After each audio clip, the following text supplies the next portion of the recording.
Hey guys, what's up? This is Andrew Price here from blenderguru.com, and keeping with the weather theme for this month, I'm going to be showing you how to create rain in this tutorial. So this is the finished scene that we've got here. So I've got like a bridge in the background there, and obviously some rain is pelting down onto it. So I'll be showing you a few things in this tutorial.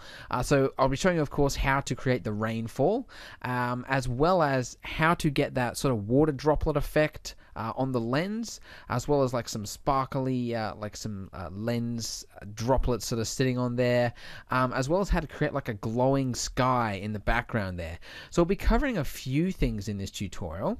One thing I will say is that I did actually plan to make this tutorial one where it was sort of like looking down a street and the rain was, smashing onto the ground and creating splashes and things like that. However, to do that, you really need reactor particles. So that basically when another particle hits an object, then it creates like a sort of a splash effect. You really do need that for that effect to work, and currently that feature is not in Blender 2.5 yet. So that's why I've created this scene here where the camera is looking directly up at the sky. But I do in the future want to create that effect, with the splashing and things like that. However, currently that's not possible with Blender 2.5. Okay, so with that said, let's crack on to the tutorial itself. I'll just give you a brief overview of what the scene is actually, the finished scene is actually made up of. So of course we've just got a big plane sitting up in the sky there, which is raining particles onto it. I've also got just a plane sitting in the background there. That's actually just the sky, okay, it's no other purpose. Now the droplets themselves, they're actually all, I'm not sure if you'll be able to see it, maybe. I'm actually using this one object here, so it's just a round circular object, and it's just replicating those and raining them down onto the scene. Now, the magic actually really happens in the compositor. This is the finished composition there. If that looks really confusing, don't worry. It's giving me a headache as well. But I'll be showing you, explaining what all that means in this tutorial. But basically, to get that sort of that long streak effect, that's all done using the vector blur. Okay, so that's very important there. All right, so now that that's the finished scene, let's crack on with the actual tutorial. So this is the starter scene, okay? It's a basic bridge, very easy to create. Alright, so first thing I want to do is I want to create the rainfall effect. So what I'm going to do is I'm going to add a plane, okay? I'm just going to drop it, let's see about there. So if you have a look through the camera, what I want to do is I want to create it so that it's not over the entire scene, okay? So if you can see, we've got the camera here. Now, technically speaking, in the real world, the rain would be falling on the camera, okay? However, I've found, through experimentation, that having that happen, you do get these big, massive droplets whiz past the camera, and it can look a little bit disorientating and a little bit fake. So what I've done is I've just basically, I'm making it about that size, so the rain will stop here. However, because of where the camera is positioned, you won't actually notice that the rain isn't falling directly on the camera. But yeah, it does just help, help, I don't know, seal the deal for the effect of realism, okay? So what I need to do is, the other thing, if you have a look in the camera view there, if we had the plane sitting there, you would actually see the rain particles appearing. So as they get created, they would appear just suddenly. So I'm going to fix that by basically moving the plane out of the view. Okay, so now with the next step, I'm going to add a new particle system. So go to the particle options and click the plus button there. And now if we just hit Alt-A, you can already see, you've already got the basics of rain already. What I want to do though is in the velocity, I'm going to turn normal off so you don't get that little jump effect. The other thing I'm going to do is I'm going to set the end to 250 so that it creates particles all throughout the animation. And I'm going to set the start value to -100. So what that means is you don't have to, you can sit on, frame 1, you don't have to basically wait for the particles to generate. It's automatically already there. Just a little trick there for you. And what I want to do is I want to set the lifetime so that the particles fall all the way down into the scene. Okay, so as you can see, it's stopping there.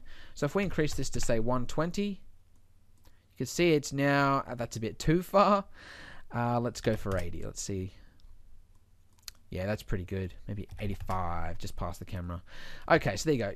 So once the particles are then raining down onto the scene, what you need to do then is, set the amount of particles. So depending on how heavy a rainfall you want, that's just determined by this value.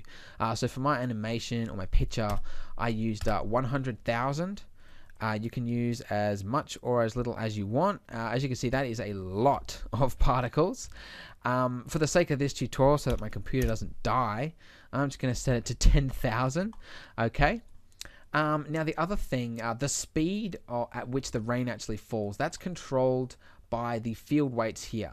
So Blender 2.5 automatically gives all particles a gravity value now. So if you wanted slower rainfall, you could just decrease that to something like that. So if you've got you wanted slow motion rain or something like that, you can go nuts with these sort of values. But for this tutorial, I'm just going to set it as the default for a gravity as 1. All right. So now with that done, if we rendered this right now, let's just save this before it crashes.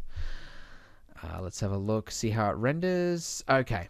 As you can see, the raindrops are being rendered as these big balls of white light, which obviously is not the most realistic impression of rain. So what we want to do, the reason it's showing up as that glowing light is because in the render options, it's by default set as halo. What I want to do is I want to create an object to appear for each of these particles, basically. So instead of that orb, you get an object. Now for that object, I'm going to create a UV sphere, okay? Now, by default, the UV sphere has heaps of vertices on it, okay? Way too many for what we need, okay? Now, if we were to just use this as default, the computer would be really slow rendering that, because for each one of these thousands of particles, it's going to be rendering this object here. So let's cut back on the number of vertices, because we don't need it that high detail. If you press T, you bring up the tool shelf, and you get these options down the left sidebar here. I'm going to set the segments and the rings to 6. Okay, that gives you just a basic look of a circle, and because the objects themselves aren't going to be getting that close to the camera, you won't notice the loss of detail. Okay, so with that done, what I need to do is I need to give it a name. I'm going to call it droplet, like that. So that's pressing N, and you get this sidebar here. I'm just calling it droplet. All right, now with this particle system selected, if we go here in the render options of the particle system and we click object, I'm going to type in droplet. And as you can see, they change from that little dot that it was before to the actual object there. Now you need to experiment with what works for your scene as to how big to actually make the droplets. So as you can see, with the object selected there of that sphere, I can just scale it like that, and you're changing the size of the droplets. But I think that should be right for that. You could notice the other thing I've done is I've actually moved that object out of the camera view. I haven't moved it to another layer because you may find you get some render issues where it won't actually render it if that object is on another layer. So I've just moved it out of the camera view. Alright, now to get the actual vector blur effect, okay, that's the important thing you want here, where actually it looks like it's whizzing past the camera. You need to enable, where is it, in the layer options, vector, okay. That will, calculate vector, which you can then use in the compositor. The other thing I want to do is the material, okay, the material for the rain. It's a common misconception that you actually need to make the material for the rain like a glassy or like a see-through transparent object or something like that. You don't actually need to do that, and it's really just wasting render time when you do that. I'll just show you quickly, okay. If we select that droplet there, I'm just going to give it the base material, but I'm going to set the emitter to a 0.1, okay? So each one of these little balls is just going to appear as a solid white object, okay? Now you may think that's going to look absolutely ghastly, okay? But with vector blur, it's not going to matter. It's going to be appearing as gray streaks as it would anyway, even if you had the the reflections and all sorts of other gizmo stuff in there, okay? That's not necessary. You don't need it for the rain. In fact, I'm even going to turn off traceable so that the shadows and things aren't calculated for each of these particles. So that's going to drastically reduce my render times, okay? So let's just take a look at how this looks right now if we render it. Okay, so as you can see, all the balls are now appearing as those white objects. Now there's no blur because we haven't done that in the compositor yet, but as you can see, the basic look of the rain, it's coming along nicely. So I'll just show you now how to create that blur effect. So if we jump to the compositor, you'd press Control left arrow to do that quickly. I'll move that backdrop for now. What I'm going to do is I'm just going to add right here a vector blur. Okay, now for the vector blur to work, you need to connect all three inputs here into the respective outputs from the render layer. So yellow to yellow, the Z to the Z, and the speed to the speed. So that speed option there, that is enabled because we selected over here in the layers option, we selected vector. So that's why we have that new little blue dot there, which you wouldn't normally see. So let's just have a look at how that looks. I'm just adding a viewer node, and let's just click backdrop. So there you go. As you can see, those white balls have just appeared, have just been turned into like streaked rain effect. You can press curved, and that will create the blur, a slightly different effect where the blur is in front of the dot in itself as well.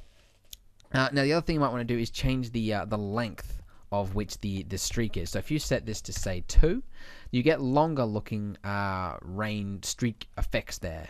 Depends how far you want to go. The other thing is, if you have a look there, I'm not sure if you can see it or not, but the actual, let's just zoom in. Yeah, here, you can see you've got these little dot effects there. Now, the way the vector blur works is it actually replicates that object and then makes it fade out on both ends. Now, the reason you're actually seeing those dots is because the samples is too low. So if we would increase that to, say, 100, then there you go. The problem's solved. You just get more of those objects, and it's now completely smoothed out. So that's the basic rain now done and dusted. I'll show you now is how to create the sky in the background to give it a nice sort of like a make it not look crap but like an actual scene. Now some of you may be frowning upon me whilst I do this, but let me just explain. I'm actually making the background, I'm just planting it straight onto a background plane there. Now there is method to this madness.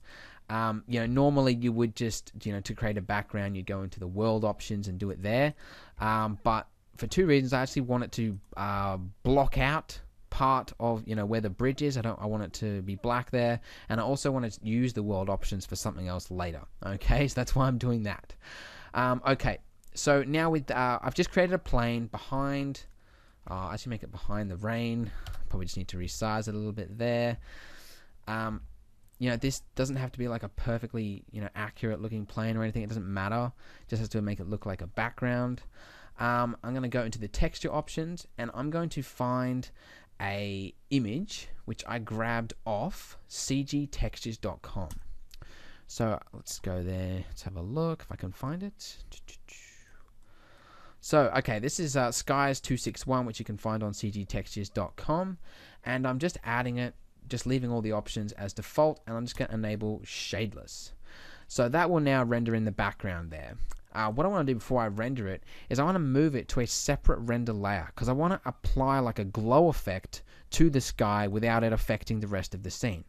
So I'm going to press plus. So this is in the layer options of the render box. I don't know what you call it right there. I'm going to call this this render layer sky. And I'm going to move the actual plane in the background. I'm going to move it to layer 2. And then turn layer 2 on down there. And over here, I'm going to set the layers to 2. Okay, so for that render layer, it's now going to be only rendering layer number 2. And then for the default one, which is render layer, I'm just going to call it bridge, just so we can identify it later. And I'm just going to select layer 1 there, like that. The other thing I want to do is I want to turn off sky for both of these. And I'm also, for the sky option there, I'm going to enable all Z. So it's then going to block out the actual bridge itself. I'm going to hit save, and let's have a look at how this looks when rendered. Okay, so the scene doesn't appear to have actually changed much, okay? That's because it's still looking at render layer 1. To combine those two, what I'm going to do is jump to the compositor. Just maximize that. And I'm going to add a new render layer. Alright, so I'm going to be using a few techniques in this part, which is from the wow factor, okay? So those of you that have bought the wow factor, you're going to recognize a lot of what I'm doing here already. So I basically just added a new render layer to the compositor, and I'm just setting it there to sky as the layer. So if we have a look at how this looks, just add a viewer node there, you can see the sky layer is just that plane that we had in the background there. So it's just the sky, and it's now, you can see the outline of the bridge there. So the inside of the bridge, though, it's black, which is what we want, because now what I'm going to do is I'm going to add a glow effect. Okay, so you do that by adding a blur node, then setting fast Gaussian as the type. That is the best blur type by far, in my opinion. And I'm going to set the X and Y to 20. That just defines how big of a blur to make it. Okay, so to then get it a glow looking effect, it's simply just a matter of adding a mix node and just combining basically this glow effect with the original render layer, like so. Let's just have a look at how this looks, and setting the type there to add and then to 1 in the background. There you go. So as you can see, now you've got that blur over the top of the original using the add mix type, and you can see you now got this glow there.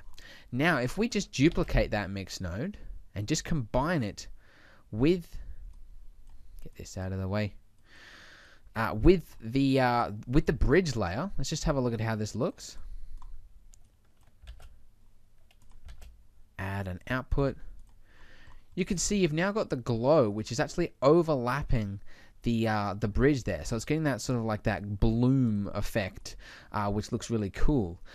So yeah, so that's looking pretty good to me. What I want to do now though is I want to add what do I want to do? Yeah, I want to add some droplets on the lens itself, okay? So to make it look like the rain has been hitting the lens. So to do that, I need to grab another texture off cgtextures.com, giving them massive plugs lately. So I'll just do that. What I'm going to do is I'm going to add an image input to the compositor. So I'll just click open here, and I'm going to find this image that I got off CG Textures.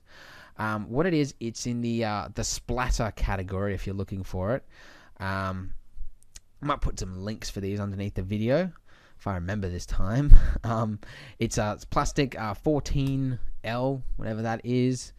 Let's just add this, save it. 2.5 has been a little bit unreliable in this department lately. Let's have a look at how this looks. See if it can bring up just the image itself. There we go. Alright, so that's what huge. Okay, so the first thing I'm going to do is I'm going to scale it down. So I do that by adding a a scale node. Okay, so there we have it there. And I'm going to set the X and Y to 0.5. So when we do that, you can see that it now scales it, just basically shrinks the entire image by half. Alright, so now what I'm going to do is using that, okay, this texture here, I need to first convert it to basically grayscale, so we can basically get rid of the white and just use this red part there. So to do that, I'm actually going to be doing a little bit of matting, okay? So I'm going to bring up a luminance key node, okay? Now I'm going to drag the from the matte output there, I'm just going to drag it to this viewer node. And that'll just show us the grayscale of what's happening there.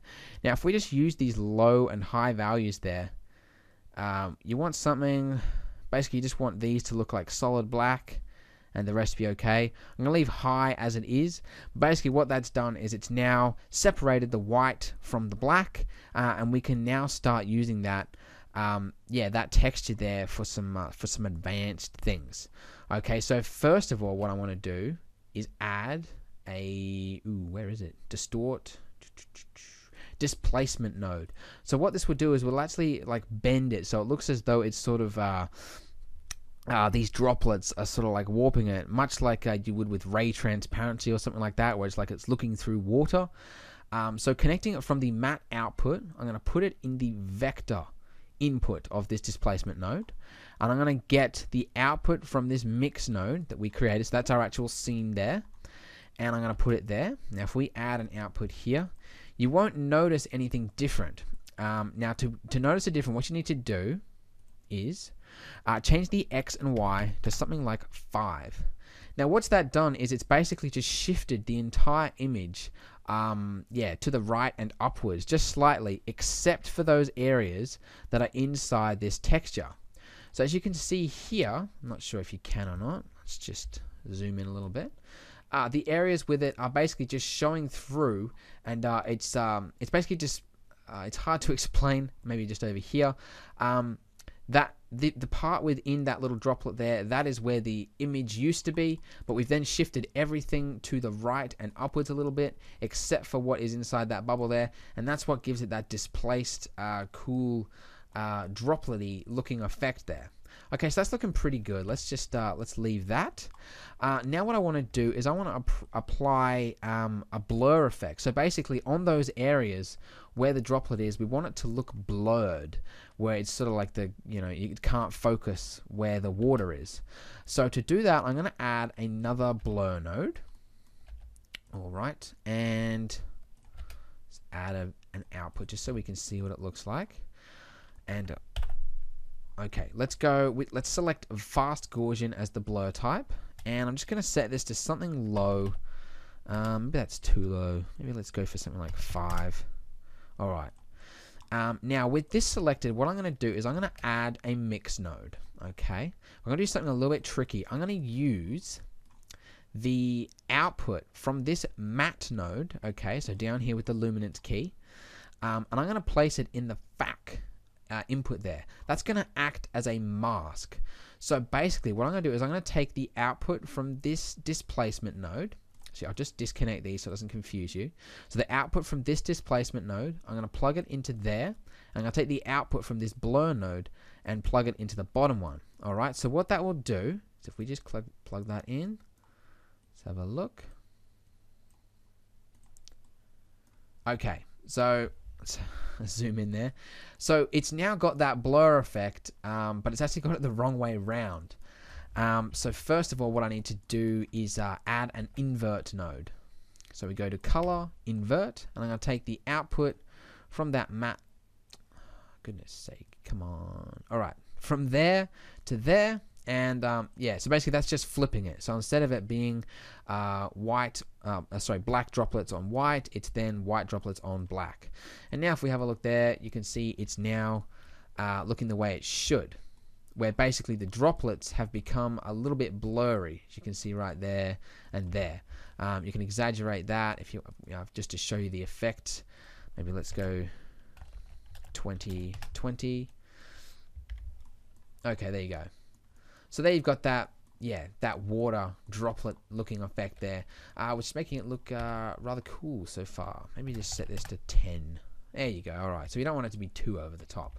All right, so with that done, I mean, we're almost finished. A few things I will do though is I want to add just sort of like a droplet effect around the outside, where it looks like the water droplets are just sort of like bright and it just gives it like a cool effect. You wouldn't think it would do much to the overall image, but it is really really a powerful effect to achieve.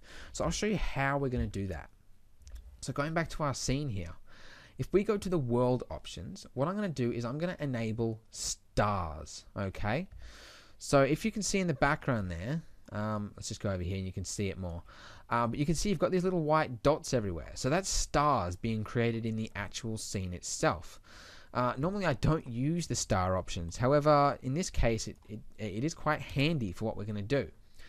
So I'm going to go here and I'm going to add a new render layer in this render panel options here. I'm going to call this new render layer stars, and I'm going to select over here for the layer options.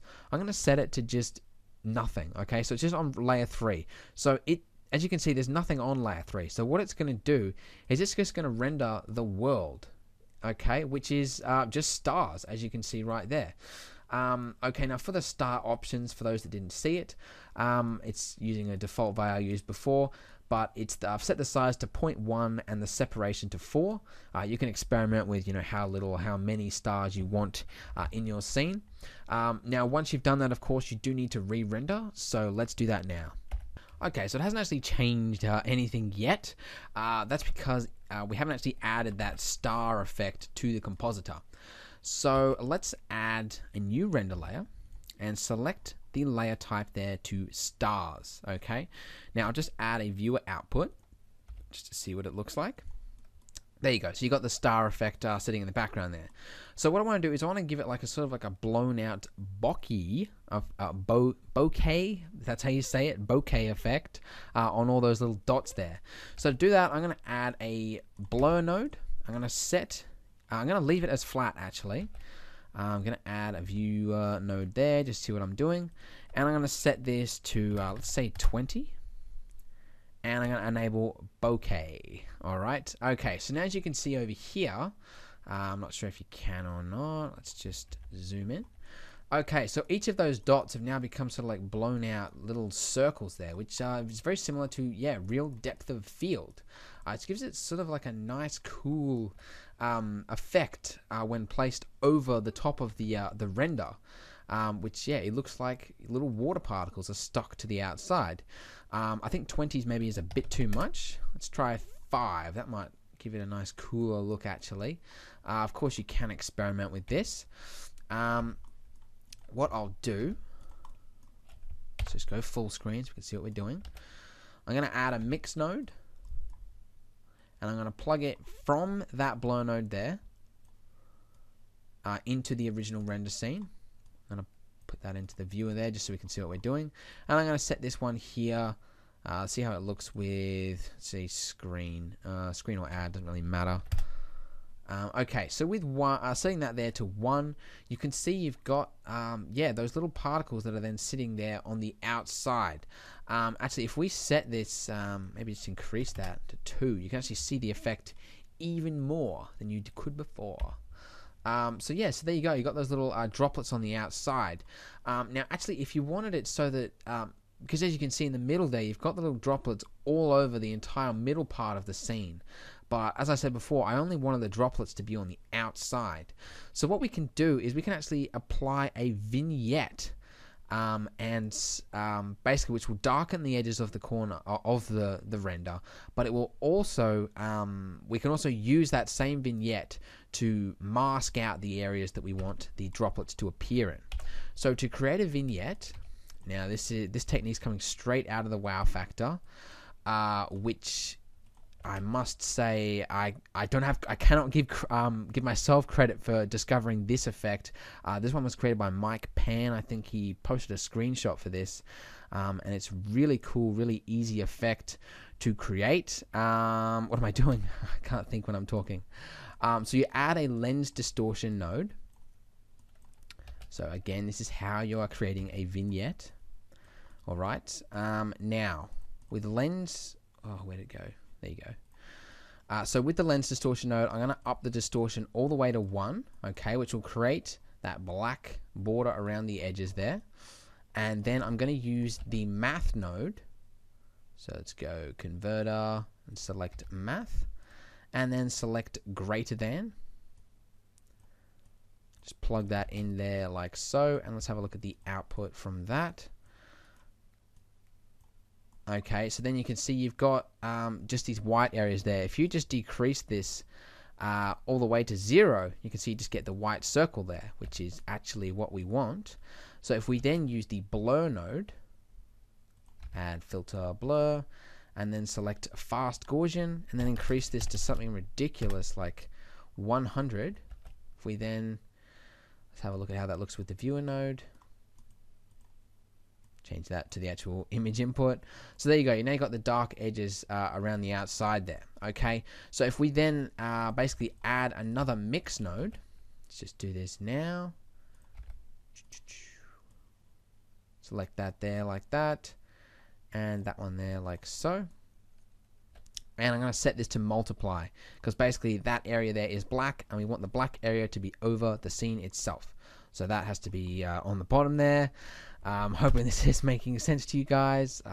Hopefully you can at least follow my actions, if not my words. So what that's done is it's now darkened the actual edges of the image. So it's given it a more centralized focus. So now your focus is more drawn to the sky itself as opposed to all the surroundings. And you can exaggerate that even more if you just increase this value there. It sort of darkens this area over here, which you may want to do or you may not. It's up to you. I think that looks pretty cool. And now, as I said, to create it so that it basically you use that vignette mask over here for these little droplet effects. If we just basically take the output from this blur node, I'm actually going to be going backwards in the node array. I'm just going to paste it right there. Okay, that doesn't actually work. Okay, so I'll actually need to just shift things around here. This is a little bit annoying. Yeah, I need to actually, you can't actually go backwards in the compositor there. I was going to see if I could. Apparently you can't by the looks of things. So I'm just doing a quick shuffle around here just to try and make this work. So yeah, it's basically what we just did before. But I'm just moving it all the way to the left so that it's going before it. Okay, and then let's just move this to the viewer node. So yeah, if you start seeing those red lines there, that's because you're trying to go backwards in the compositor. There you go. You just learned a lesson, as did I. So then, okay, so now we've got that sorted. Let's move that and put that in the FAC value. So this is coming from those droplet effects there into this add mix node there. Putting it in the FAC value is using it as a mask. However, the mask is the wrong way around. The droplets are now appearing in the center and not around the outside, which is the exact opposite effect of what I wanted. So adding an invert node very quickly. Invert. Just like that. And there you go. Now you've got the droplet effects around the outside. Okay, so let's just have a look how that looks. Okay, so that is basically it. That is how you create, basically add some rain to an otherwise boring scene. Covered a lot there in the tutorial. Hopefully I didn't lose you along the way at any stage. As always, the finished .blend for this tutorial is available from blenderguru.com. If you click on this tutorial, and you can see it there. So thanks very much for watching. I hope you enjoyed it.